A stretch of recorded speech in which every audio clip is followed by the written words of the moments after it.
जय माता दी। सनातन धर्म में दुर्गा सप्तशती को मां आदि शक्ति का दिव्य स्वरूप माना गया है। इसके प्रत्येक अध्याय में केवल युद्ध का वर्णन नहीं, बल्कि धर्म की रक्षा, अधर्म के अंत और आत्मबल की जागृति का संदेश छिपा हुआ है। आज हम दुर्गा सप्तशती के 9वें और 10वें अध्याय के महत्व को जानेंगे, जिनमें दैत्यराज निशुंभ और शुंभ के वध की दिव्य कथा का वर्णन मिलता है। मान्यता है कि इन अध्यायों का श्रद्धा से पाठ या श्रवण करने से भय दूर होता है, शत्रु शांत होते हैं, नकारात्मक शक्तियों का प्रभाव कम होता है और मां भगवती की विशेष कृपा प्राप्त होती है। रक्त बीज के वध के बाद पूरा युद्ध क्षेत्र शांत होने के बजाय और भी अधिक भयानक हो जाता है। अपने सबसे शक्तिशाली सेनापति के मारे जाने की खबर सुनकर दैत्यराज निशुंभ और उसका भाई शुंभ क्रोध से भर उठते हैं। वे विशाल सेना, रथों, हाथियों और असंख्य असुरों के साथ मां चंडिका पर आक्रमण करने निकल पड़ते हैं। चारों दिशाओं में युद्ध के नगाड़े बजने लगते हैं। देवता भी आकाश से इस अद्भुत युद्ध को देखने लगते हैं, क्योंकि ये केवल देवताओं और असुरों का युद्ध नहीं था, बल्कि धर्म और अधर्म का निर्णायक संग्राम था। सबसे पहले निशुंभ अत्यंत वेग से मां दुर्गा की ओर बढ़ता है। वो अपने दिव्य अस्त्रों से लगातार आक्रमण करता है, कभी तलवार, कभी शक्ति, कभी गदा और कभी भयंकर शूल लेकर वो मां को पराजित करने का प्रयास करता है। लेकिन मां दुर्गा शांत और अडिग रहती हैं।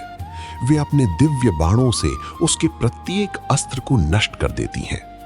जब निशुंभ अपनी पूरी शक्ति लगाकर अंतिम प्रहार करता है, तब मां अपने त्रिशूल से उसकी छाती भेद देती है।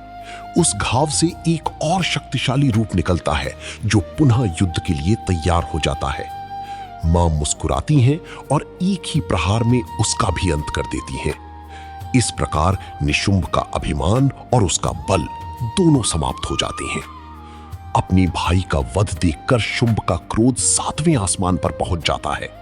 वो मां दुर्गा को चुनौती देते हुए कहता है कि तुम अकेली नहीं हो, तुम्हारे साथ अनेक देवियां युद्ध कर रही हैं, इसलिए तुम स्वयं को शक्तिशाली मत समझो। तब मां दुर्गा अत्यंत शांत स्वर में कहती हैं, इस संपूर्ण ब्रह्मांड में मेरे अतिरिक्त दूसरी कोई शक्ति नहीं है। जो भी देवियां तुम्हें दिखाई दे रही थीं, वे मेरी ही विभूतियां हैं। इतना कहते ही ब्रह्माणी, माहेश्वरी, वैष्णवी, कौमारी, वाराही, इंद्राणी, चामुंडा और अन्य सभी देवियां मां दुर्गा में समा जाती हैं। पूरा रण क्षेत्र एक क्षण के लिए मौन हो जाता है।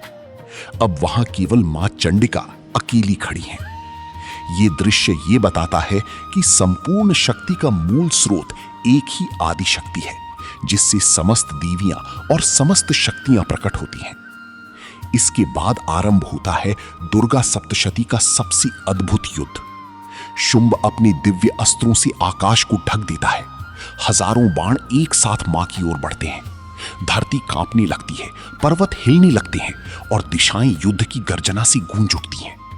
लेकिन मां दुर्गा अपनी तेज से उसकी प्रत्येक अस्त्र को नष्ट कर देती हैं।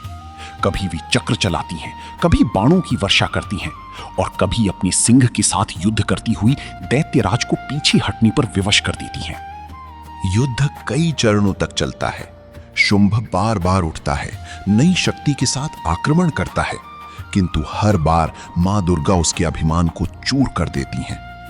अंततः जब समय आता है, मां अपने त्रिशूल से उसकी छाती भेद देती हैं।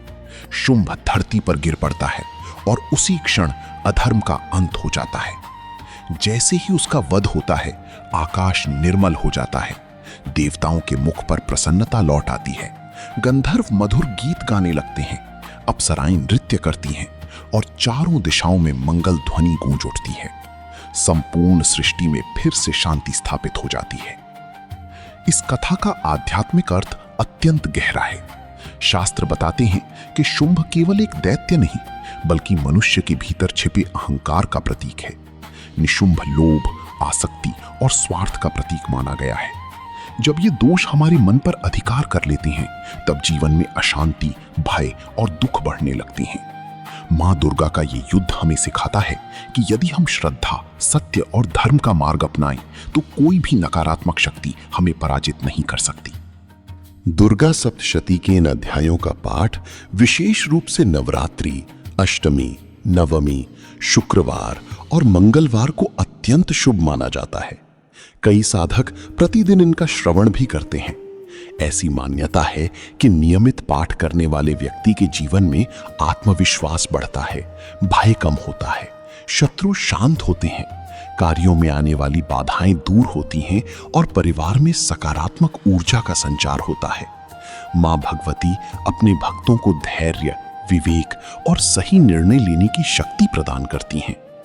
यदि आप किसी कठिन परिस्थिति से गुजर रहे हैं, बार बार कार्यों में विघ्न आ रहे हैं, मन अशांत रहता है या बिना कारण भय बना रहता है, तो आज श्रद्धा के साथ मां दुर्गा का स्मरण करें।